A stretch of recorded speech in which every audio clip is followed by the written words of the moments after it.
aya n'omumyuka we Mutyaba Patrick batuuziddwa okutandika okuweereza abantu b'omutanda.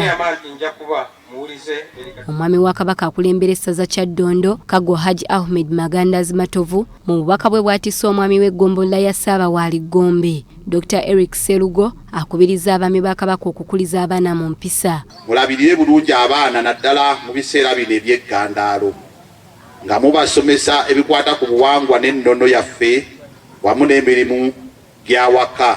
Oweekitiibwa Jane Francis Lukwago akiikirira essaza ly'e Kyaddondo mu lukiiko lwa Buganda asabye abakulembeze okubeera obumu n'okwenyigira mu nteekateeka z'Obwakabaka. Tetubaako kusosola mu bantu ba Ssaabasaja Kabaka olw'eddiini olw'ebibiina eby'enjawulo bye baweererezaamu mu Central Government mugate abantu babeene. Omwami w'eggombolola ya Musaale Busukuma Robert Kawuki asabye abakulembeze bulijjo okufaayo okutuukiriza obuvunaanyizibwa bwabwe basobole okuggusa emirimu egyabaweebwa.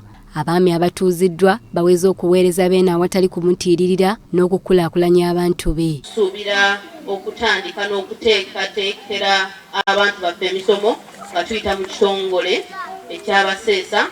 Twagala nnyo Buganda ate tukuume ennono naddala mu masomero eyo gye tuli ebintu bino bubaka butambule nga bugenda. Omwami wa Kabaka atwala eggombolola ya Mutuba Mukaaga mukulu wa kibuga Mmengo Lubaga Samuel Mukasa Bakanoga yakiikiridde Kaggo ku mukolo gw'okutuuza omwami w'omuluka gwa Makerere 3 mu ggombolola ya Mutuba 5 Kawempe. Bakubiriza okulaba nga abavubuka bava ku kigambo ebiragalalagala. Mulimu gwe bazzeeko gwa kuweereza abantu ba Ssaabasaja balabike tebakulaakulana, mulimu gwe bazzeeko okulaba nti abantu bonna bali bumu. Kabula omwami wa Kabaka amulamulirako essaza lino Lumaama David Luyimbazi Kiyingi asabye abaami ba Kabaka okukolagana obulungi n'abakulembeze mu gavumenti eya wakati okutuusa obuweereza obulungi ku bantu b'abeene. Okwogera bino abadde mu ggombolola ya Ssaabawaali Kaliiro erya Ntonde ku mukolo gw'okutuuza omwami w'omuluka gwa Kaabatema Erias Kadadi. Amanti nja kuba muwulize eri Ssaabasaja Kabaka nja kugondera ebiragiro bye byonna Katonda nga ye mugezi wange. Abantu betuweereza mu Buganda be bamu Central Government beweereza. Naye ffe kye tutunuulidde mu kyo tutunuulidde Buganda okusituka okusinga ebitundu ebirala ebya Uganda.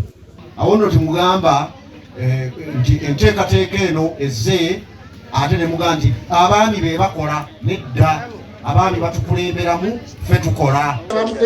Mu ngeri y'emu bazzukulu ba Nnakirembeka ab'omutima omusagi bakuŋŋaanye mu kumanyagana okwa buli mwaka ku bikonde empigi mu Mutuba gwa Lukabazi Kimosole mu ssiga erya Lwamasaka. Omukulu w'ekika kino Jjajja Nnakirembeka Alan Waligo alaze abazzukulu ebirungi ebyetobese mu kumanyagana omuli okwegatta, okwagalana, okwekulaakulanya era n'asaba abazzukulu okwettanira enteekateeka eno. Mu kumanyagana kuno mutabagane, musonyiwagane, mwagalane, mukolaganire wamu bulungi ate muyambagane. Omutaka Nnakirembeka yeebazizza abazzukulu olw'okuleetawo enkola ey'okwekulaakulanya n'okutondawo akakiiko akalamuzi mu kika era bw'atyo n'akubiriza abakaliko okulamuza amazima n'obwenkanya. Abudunul Lukabazi Mayanja akulira omutuba guno agamba nti omulamwa gw'omulundi guno gwakulambula n'okumanya ebifo eby'enkizo mu kika kino. Mu kubalaga ebifo byaffe eby'obuvunaanyizibwa mu Mutuba wamu ne mu kika okubabuulira ku bantu abakulu ab'ensonga. Buterevu katugende munaawe osobola n'omukugu waffe Simon Senkai.